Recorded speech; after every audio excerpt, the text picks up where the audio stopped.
Hey, Scott Grove here, and I got a tip for you.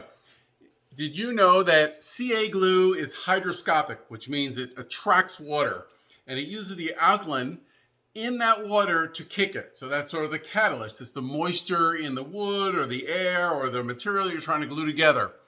And to increase the shelf life of these, you want to store them in the refrigerator. Now, that's great if it's an unopened container because moisture can't get to it. I mean, it can slowly migrate through these bottles, but it will keep the CA glue sort of dry and moisture free.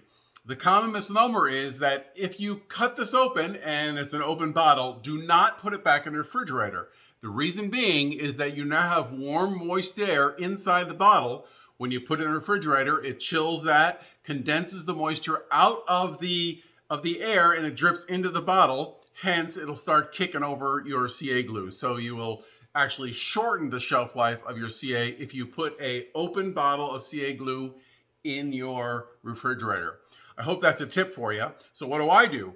So after I open a bottle, I have a large coffee can here, and I buy these desiccant gel packs. We all get them with your new phones and what have you, or your electronics. You can buy these, a whole bag of them on Amazon.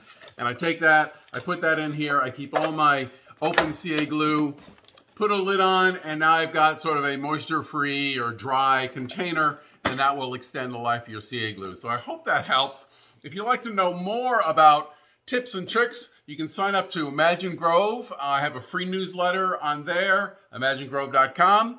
I also have courses online at imaginewoodworking.com, and there are courses on how to use resins and inlay and veneering and all sorts of different things. But I enjoy sharing these little tips and tricks, and 100% Colombian. So stay safe. Hope that helps. Thanks for watching.